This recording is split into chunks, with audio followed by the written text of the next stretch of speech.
Assalamualaikum warahmatullahi wabarakatuh. Ashama harka fuuni jalatamtootaa fi kabajamtoota uummata Oromoo jirra jirtu bakkuma isin jirtanitti nagaa fi kabajaan keenya simbira haa jiraatu jecha warroonni gara keenya kana dhufuudhaaf haarawaa taatanii asumaan saskiraayib godhaatii ayu viidiyoon keenya gaggaariin viidiyoo babbareedaan yeroo gadhiisnu meeshaan orijinaal akka simbira gahuuf jecha saskiraayib osoo hin godhin bira hin darbinaa isinin jedha. Warroonni ammoo kastamarii keenya yookaan ammoo maamila keenya taatanillee hiriyoota keessan irratti sheer gochuudhaan akka hiriyoonni keessanillee dhaqqabatanii bitatan gochuudhaan nu wajjin turaa isiniin jedha. Viidiyoo kana laayik osoo hin godhin bira hin darbina namni laaltan kamiyyuu. Viidiyoo kana osoo laayik godhin bira hin darbina viidiyoon isin laayik gootan akka daddafee namoota guutuu biratti faffaca'uuf nu qarqaara waan ta'eef laayik godhaa bira darbaa isiniin jedha. Meeshaa babbareedaa akkana fakkaatu kana rakabotiin kun baay'ee tokko bareedaa akkanatti hin beeksisu. Rakabotiin kun baay'ee tokko guddaadha. Qaamni isaa kun guutuu warqaamaadha jechuudha. Gatiin isaa birrii 4,000 jechuudha. Baay'ee tokko bareeda. Inni biraa ammoo isaaniin kun kaawwatiitii firee sadii isaatti walirra taa'a jechuudha. Baay'ee tokko bareeda namoonni bitachuu barbaadan bitachuu hin irraanfatinaa isin jedha. Meeshaan kun akkuma isinillee beektan meeshaa orijinaaliidha. Meeshaa babbareedaadha jechuudha. Meeshaan gaggaarii fi orijinaaliin kamiyyuu gatii isaallee hin beektanii isinillee akkana fakkaata. Inni isaaniin kunillee isaanii shorbaati. Isaanii shorba kan aynata baay'eedhaan diizaayinii baay'eedhaan isinii fidee ture jechuudha. Kana qofaa miti. Fakkeenyaaf kun ammoo 5,500 jechuudha. Akkuma gatiin isaa wal caalu burcuqqoo ja'a ofirraa qaba jechuudha. Kidaanii isaa kana malee jechuudha. Isa wajjin torba jechuudha. Meeshaa orijinaalii meeshaa babbareedaa kana yeroo bitachuu barbaadan keessan dubbisuu hin irraanfatina. Lakkoofsa bilbilaa kee irra deebisniif kenna. Duwwaa 972 duwwaa 25 19 iimeeliin kanuma waasaappiin kanuma telegiraamiin kanuma yoo daayirektii bilbiluu barbaadanillee daayirektiin kanuma jechuudha. Meeshaa namoonni bitachuu barbaadan meeshaa barbaadan taanaaniin viidiyoo kamii jala iyyuu seentanii irshuut irraa gootanii jechuudha. Meeshaa jaalatan kanniin jechuudha. Viidiyoo kiyya guutuu isaa jala seentanii jechuudha. Irraa irshuut gootanii yoo na ergitan meeshaan sun qajeelatti isinii bitame maatii keessan bira hanga eessayyuu haa ta'u isiniif geeffama jechuudha. Distii maajistikillee jechuudha. Distii baay'ee bareedaa jechuudha. Orijinaalii ka ta'e jechuudha. Fireeshanii shanuun baay'ee orijinaalii ka ta'e jechuudha. Qabadhee isinii dhufee jira. Kana qofaa miti meeshaa baay'ee qabadhee isinii dhufeera jechuudha. Meeshaa baay'eedha. Isinirraa kan eeggamu viidiyoo kana laaltanii xumuruudha jechuudha hanga xumuraatitti.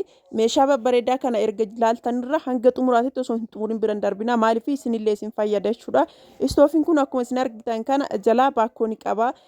Ammallee deebi'ee madardaraa lama qaba jechuudha. Baakkoonii jana keessatti kan duraa san qofaa miti kan ammaa kun qulfii qaba jechuudha. Qulfiidhaan dhufee jira.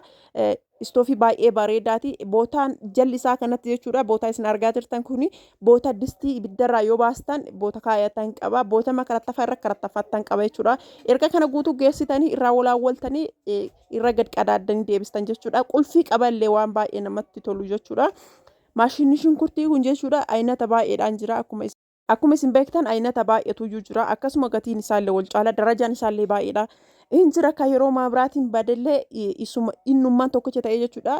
Yeroo maabiraatiin jirtu maabiraatiidhaan daakamu yoo maabiraatiin hin jirre ammoo isumaan daakamu jechuudha. Harkaan daakamullee hin jira. Garuuyyuu inni sun akkuma isin beektan yeroo baay'ee hin kennu jechuudha. Gatiin isaallee baay'ee guddaa miti jechuudha. Gatiin isaallee baay'ee guddaa miti. Birrii 1,800 garuuyyuu meeshaan sun yeroo dheeraa waan hin kennine jechuudha. Meeshaa yeroo dheeraa hanga kanaa hin kennine. Amma kun akkuma isin ilaaltan kana meeshaa orijinaaliidha.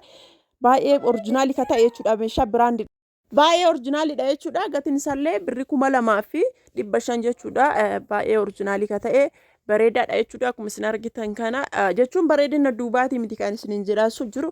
Meeshaan orijinaalinatiin isaa jechuudha. Meeshaa orijinaalinatii isaati bareedaa ka jedhamu orijinaalinatii isaati jechuudha. Inni biraa immoo meeshaa aadaati. Meeshaan aadaa kun fakkeenyaaf isin ka barbaadaniin barbaaduu dandeettanii jechuudha. Abbaa gadaatiin barbaaduu dandeettanii amma fakkeenyaaf kun abbaa gadaati jechuudha.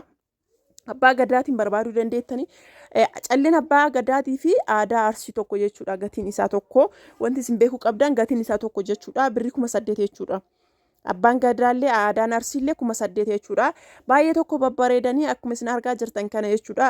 Baay'ee tokko bareedaa fireen isaa 7 jechuudha. Amma fakkeenyaaf kun aadaa arsiiti. Aadaan arsii kun keessumaayyuu abbaa gadaa calallee baay'ee tokko bareeda jechuudha. Deebi'ee calleen biraallee gosa biraallee hin jira. Gatiin isaa 8,000 jechuudha kunniin. Ashawaadha yoo barbaadan ashawaan ammoo hin dabala jechuudha.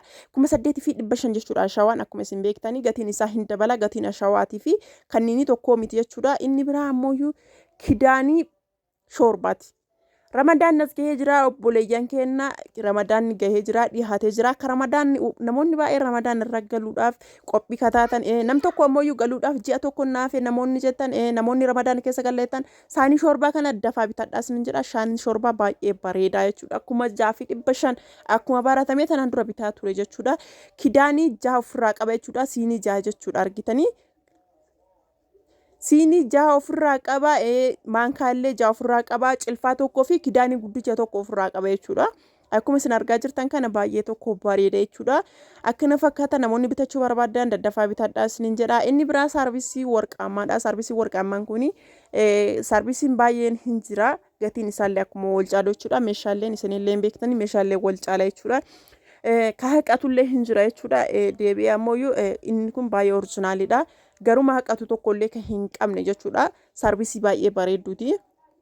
Argaa jirtanii miree baay'ee orijinaalidha kataate jechuudha. Gatiin isii 3,500 jechuudha. Sarvisii baay'ee orijinaalii fi baay'ee bareeddu kataate jechuudha. Namoonni bitachuu barbaadan sirrishuuti irraa godhaati. Keessaan gara kiyyaatti na dubbisaa gara kiyyaatti kootaa isiniin jedha. Akkana fakkaata maashaallah jedhaati. Osoo maashaallaan jedhin nammoo biran tarina. Akka abbaduuf osoo hin taane meeshaa babbareedaadha jechuudha. Isinillee argaa jirtan. Inni biraa immoo feermuuziidha. Feermuuziin kunniin firee lamaan isaatti walirra gurgurama. Namoonni baay'een kan isin beekuu qabdan firee lamaan isaatti walirra gurgurama jechuudha. Akkana fakkaataa baay'ee bareedaa baay'ee tokko namatti tola jechuudha. Dhugaanuyyuu baay'ee tokko natti tole. Feermuuzii kanallee namoonni barbaadan osoo hin bitatiin bira hin darbina isiniin jedha.